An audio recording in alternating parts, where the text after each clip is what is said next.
belle autoroute devant toi si tu gardes cette énergie et cette lumière que tu as.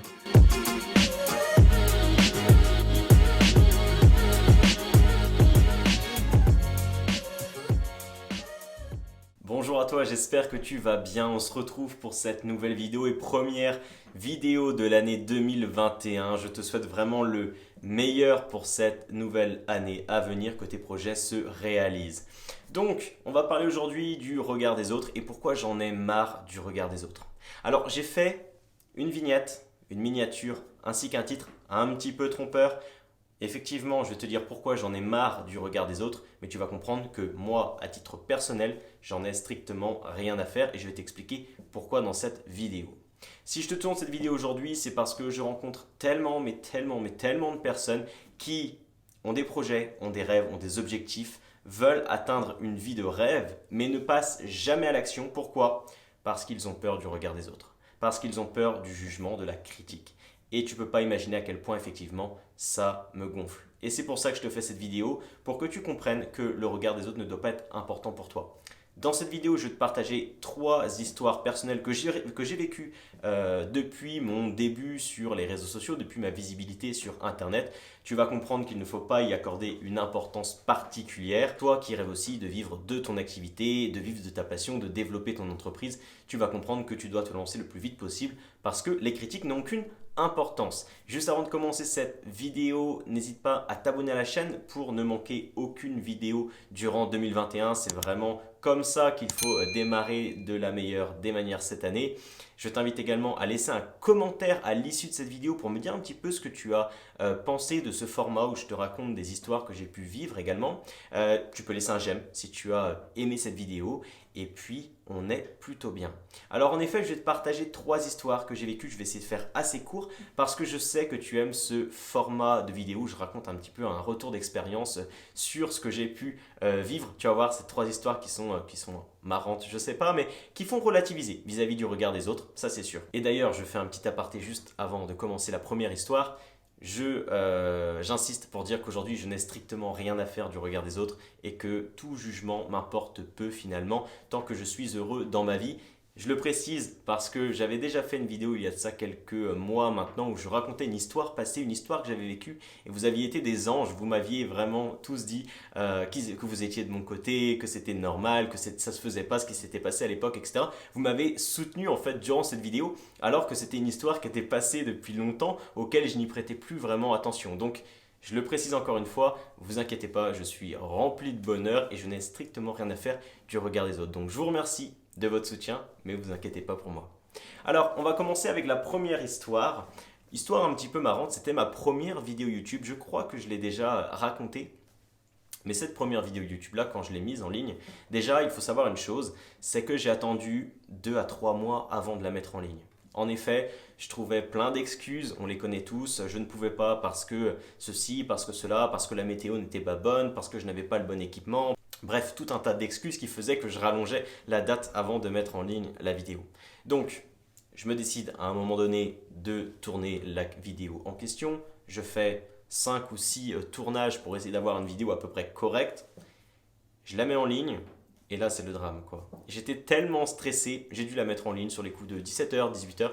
J'étais tellement stressé que je suis parti de chez moi, je suis allé à la salle de sport et je ne suis pas rentré avant 22h, 23h le soir chez moi parce que je flippais en fait de voir le résultat et de voir le retour des gens, qu'est-ce qu'ils allaient penser, etc. C'était une horreur et je me faisais un film dans ma tête mais qui n'était pas possible. Je me suis dit, je vais être vraiment... Tout le monde va se moquer de moi en fait, tout le monde va me juger, tout le monde va me critiquer, ça va être horrible. Je finis par me lancer, je finis par faire la chose, je rentre chez moi. Et là, en fait, ce que je me rends compte, c'est assez simple. C'est que j'ai effectivement beaucoup de retours parce que c'était ma première vidéo YouTube et que les gens étaient un petit peu interloqués. Ils étaient un petit peu, voilà, ils se demandaient ce qui se passait, ils ne m'attendaient pas sur YouTube. Et finalement, dans ces retours-là, j'ai eu beaucoup de retours positifs, beaucoup plus que je ne le pensais. Je n'ai pas eu de retour négatif, du moins sur cette première vidéo. Et ça a été vraiment un moment incroyable, tu vois. Et je m'imaginais vraiment le scénario contraire, l'apocalypse, c'était la fin du monde pour moi après cette première vidéo. Donc tu te rends compte que on a déjà tendance à exagérer finalement nos actes, à exagérer un petit peu les conséquences négatives de nos actes En l'occurrence, ça ne se passe jamais comme on l'a pensé ou comment on peut l'imaginer. Petit aparté avant de commencer la deuxième histoire, il faut savoir, c'est un petit peu un chiffre que je peux vous donner sur quelque chose que vous allez faire, sur un projet que vous allez mettre sur pied. En général, j'ai remarqué qu'il y a 5% des personnes qui vont connaître votre projet qui vont réagir positivement et qui vont dire waouh, c'est vraiment génial ce que tu fais, c'est vraiment super, etc. Qui vont vous encourager. Sauf pour des cas un petit peu spécifiques, comme par exemple si vous débutez une activité, ça va peut-être augmenter un petit peu le nombre, mais globalement, on sera aux alentours des 5 à 10%. On va avoir une grande majorité de 90% des personnes qui n'en auront strictement rien à faire. Ils vont regarder votre vidéo YouTube, ils vont regarder votre communication, bref, ils vont voir ce que vous faites. Ok, c'est cool. Et puis ils continuent leur vie, tu vois. Et puis tu vas avoir effectivement 5 à 10%, 10% dans les débuts, puisque c'est toujours ceux qui réagissent un petit peu plus. Et puis à la fin, 5% en général de personnes qui vont effectivement venir critiquer, qui vont pouvoir peut-être jalouser, se moquer de toi dans ton dos.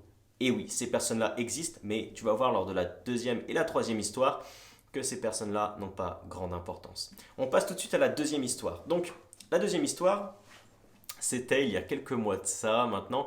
J'avais mis une vidéo en ligne sur YouTube et un soir, c'était un samedi soir sur les coups de 22h, 23h. Enfin, moi je vois ça le dimanche matin en l'occurrence, parce que je ne regardais pas mes réseaux sociaux ce soir-là.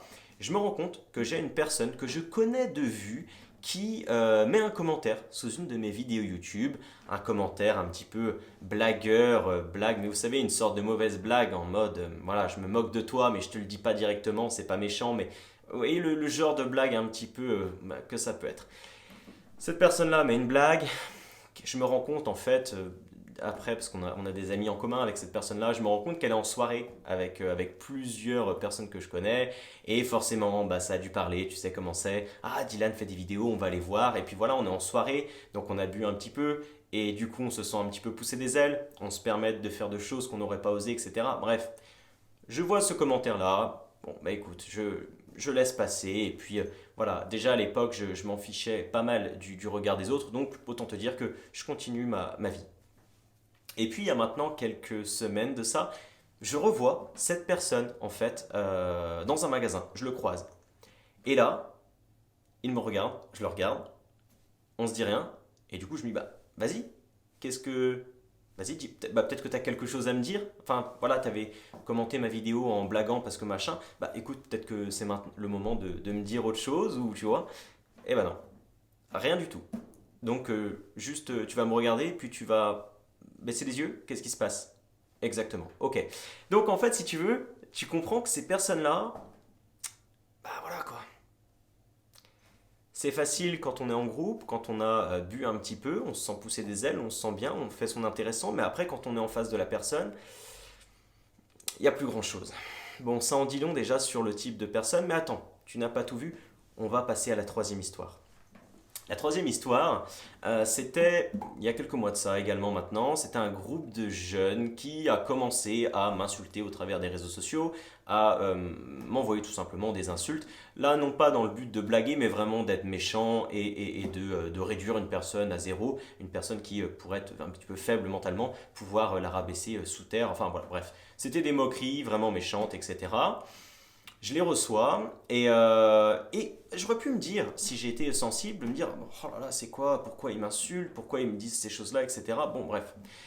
Et puis en fait, si tu veux, il y a quelque chose qui est assez extraordinaire. La vie, des fois, te met des choses en travers de ton chemin, ou du moins te met des choses en face de toi et c'est à toi de les apercevoir. Parce que le soir même où je reçois des critiques vraiment virulentes de la part de ce groupe de personnes, de ce groupe de jeunes, j'ai réussi en fait dans la même journée à interviewer Fabien Dessin, Fabien que tu pourras interview avec Fabien que tu pourras retrouver sur la chaîne.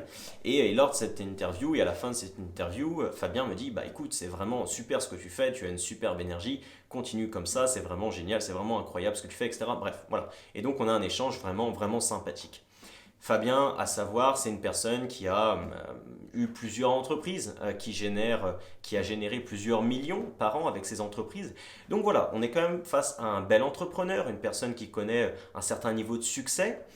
Et c'est une personne qui m'encourage. Et à contrario, on a ce groupe de jeunes-là qui se permettent de me critiquer. Et quand on regarde en fait quelles sont ces personnes-là qui se permettent de critiquer, on se rend compte en fait que leur vie, elle est assez minable. Alors, ce que je veux dire par là, c'est que finalement, ces personnes-là n'ont rien à voir avec ce que tu veux devenir, ou un style de vie complètement à part de ce que tu veux être, ou de ce que tu veux obtenir. Et quand tu comprends ça, tu comprends qu'ils n'ont aucune importance à tes yeux. Vraiment. Tu sais, j'ai beaucoup étudié ces personnes-là qui critiquent pour essayer de comprendre leur psychologie parce que je trouve ça vraiment intéressant, c'est quelque chose qui m'échappe. Alors, moi aussi, ça m'arrive des fois de sourire par rapport à quelque chose ou des choses comme ça. Mais vraiment des critiques, des moqueries, des mauvaises blagues. J'ai essayé vraiment de percevoir pourquoi certaines personnes étaient capables de faire ça parce que c'est quelque chose qui faisait une sorte de non-sens pour moi. Et en fait, quand on creuse bien, quand on regarde bien, je me suis aperçu que c'était soit des personnes qui étaient jalouses, en règle générale, des personnes qui enviaient la situation de l'autre et donc qui se permettaient de critiquer. C'était des personnes qui étaient malheureuses dans leur peau, qui se sentaient mal, qui avaient une vie qui était triste, qui était dure à vivre et qui, pour se venger de la vie, se permettent de rabaisser les autres. Donc voilà, on vient de voir ensemble les trois histoires et ce que je veux que tu retiennes d'essentiel par rapport à ces histoires-là que je t'ai enseignées, c'est déjà que tu comprennes que on a souvent tendance à extrapoler nos peurs, à augmenter ou à imaginer des conséquences 10 fois supérieures à ce qu'elles vont être finalement des conséquences négatives. Donc on a tendance à se focaliser que sur le négatif et à l'agrandir et à l'imaginer comme quelque chose d'assez incroyable. Finalement, quand on passe à l'action, on se rend compte que c'est pas du tout ça, que c'est d'ailleurs même souvent l'inverse. Il y a beaucoup plus de personnes qui nous disent félicitations que de personnes qui nous critiquent. Et puis on se rend compte que finalement, 90% des gens s'en fichent complètement de ce qu'on fait. Donc ça, voilà, il faut le comprendre. Ensuite, c'est 5%, 5 à 10% restant de personnes qui critiquent. Premièrement, il va y avoir une bonne partie qui n'oseront jamais le faire en face de toi. Il y a des personnes comme ça qui vont te permettre de critiquer dans ton dos, mais qui finalement n'auront jamais le courage de te le dire parce que ce sont des personnes qui sont un petit peu faibles, peut-être un petit peu lâches, je ne sais pas. Mais en tout cas, sache que déjà beaucoup de personnes n'oseront pas venir te dire les choses en face. Et pour ceux qui oseront venir te dire les choses en face, quand tu étudieras leur vie, leur comportement et pourquoi ils font ça, tu te rendras bien souvent compte que c'est soit par jalousie, parce qu'ils envient ta situation, ils envient ton courage et ils envient ce côté-là de leader que tu as en toi de par tes actions quotidiennes. Ou alors, tout simplement, ce sont des personnes qui sont malheureuses dans leur vie, qui sont malheureuses dans leur corps et qui ne sont pas heureux, tout simplement. Parce qu'à partir du moment où tu es heureux, où tu es occupé dans ta vie, tu n'as pas le temps pour critiquer les autres. Voilà. En tout cas, je te remercie d'avoir écouté cette vidéo. Maintenant, je ne veux plus entendre de personnes me dire j'ose pas passer à l'action parce que j'ai peur du regard des autres. Sinon, si tu m'as dit ça en face à face, je t'enverrai voir cette vidéo à l'instant. Et puis toi, si tu as des amis qui aujourd'hui désirent se lancer, ont des projets et n'osent pas se lancer, partage-leur la vidéo. Partage-leur la vidéo à tes amis. Ça va leur permettre d'avancer. Et puis toi, si tu es touché par ça, je te souhaite sincèrement de passer outre cette peur parce que ce qui t'attend après sera vraiment magnifique. Pour te remercier de ta fidélité et te souhaiter une merveilleuse année 2021, je t'ai même d'ailleurs réservé un cadeau. Le lien est disponible dans la description si tu souhaites lancer ton activité ou développer ton activité, acquérir plus de clients pour ton activité de coaching, consulting, formation ou même si tu es thérapeute.